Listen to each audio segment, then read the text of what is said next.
I'm going to begin, Rachel, by asking when you sort of first made the decision, when the first idea came to you about turning this story into a screenplay. It was actually really obvious from the beginning that I wanted it to be a screenplay because I saw it in such a visual way that I really hoped there would be the chance to kind of expand it into a film. Is that quite usual for you when you're writing a book? Do you often picture it in kind of cinematic terms? Yeah, I think I do. I think I often hope it will be a film. But no, I do. I think because I actually come from a background in radio drama, so you have no visuals at all. But in writing for radio, I was always very, very clear about, what I was seeing. So I think it is just part of the way I think and create, that I think in a very kind of big landscape way. And do you think, did it always have to be yourself to do this adaptation? Would you have trusted any other writers with this task? Definitely I would. And initially I thought that it would be better if somebody else did it because I was so close to it right at the beginning. But then a few years passed and I felt by that time I had a good fresh take on it. So initially I think it wouldn't have been good if I'd done it because I didn't want to be too precious about it. But after a few years I felt really free to just go in and ransack it, which is, I think, the way you have to approach any adaptation. Was that quite tough, though? Because I get that kind of the idea of what to keep in, what not to keep in. Because I guess everything you kept in the book, you did deliberately for a purpose. Yes. It's such a different creation that I think you have to work out what the spine of the story is and be really, really true to that. So what was true to the spine of the book isn't necessarily going to kind of work in the same way for the film. So it was just really a process of bit by bit working out, can I have this? No, actually this isn't helping the story at all. And then actually, no, this really works. This is really progressing things. And was there a sense of adding as well, things that weren't in the book? Well, at the beginning, I said, I'm going to add all these scenes, and all these creatures and people, and then I added them, and then I just cut everything, because it was all ridiculous. It just wasn't necessary. Because actually, the truth is in the simplicity of the story, and me adding loads of stuff just got in the way, so I cut it all. I wanted to talk about Jim Broadbent from memory. I know you two go back some way, is that right? We do. Yeah. We go back a really long way because I used to be an actor, and I played his daughter absolutely years ago in a Shakespeare in Sheffield.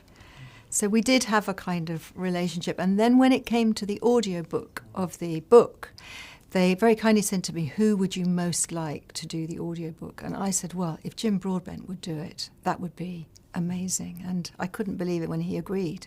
And how much do performers like Jim and Penelope elevate the material that you put onto the page? Completely. Because I try to write dialogue that's quite Spartan and pared back so that actors will kind of move around it and, that there's space for them to breathe. As there often is in conversations when we're talking about difficult things, we don't always get there straight away. But having that dialogue in their hands was such a gift because, they just bring moments of change. Just like within a second, they're kind of dancing in different spaces. So I do feel really privileged. And they're perfect. Oh, they really are. But I was wondering if now, because I'm assuming when you're writing a book like this, you have a fuzzy image of what the characters look like or what they kind of represent. I just wondered now if you picture the characters that you created and the characters from your page, if you now picture the actors that took on the roles. Completely. I feel very protective about all of them. I love all of them, like in the way you do when you go to hospital and the nursing staff really look after you. I really love all these actors because they took something that was so precious to me and so personal, and they've made something beautiful out of it. I'm interested to know, what do you have in mind when you write characters? Do you picture an actual face of someone, or do they become a kind of fuzzy image of something? They normally are quite fuzzy. And then sometimes when I'm writing a book, I do sometimes take photographs of actors and, use them to inspire me. But it's only really this process of seeing the actors coming to the screenplay that has lifted it into their space of its own. And now I can't see Jim. I can't see Harold or Maureen in any other way. And I was wondering, do you walk often? And if so, can you find it quite a good sort of breeding ground for creative thought? Yes, I do. I walk a lot, but not in. I've never walked I've never left the house and just kept walking. Mainly because I have a family, and it would be a hideous undoing of everything I know. But I do think there's something about just walking away from, just as on a walk, leaving behind your stuff.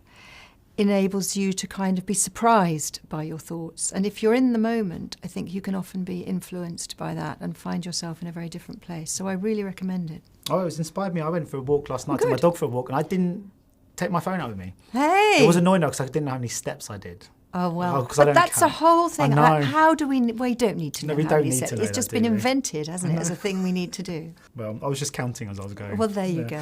Well, thank you so much for your time today. Best luck No, with releasing the thank you movie. very Thank you. much. Cheers. Ladies and gentlemen, you're watching Hey You Guys! Hey, you guys! Hey you guys! Hey, that's what they all say. Hey, you guys! Hey, you guys!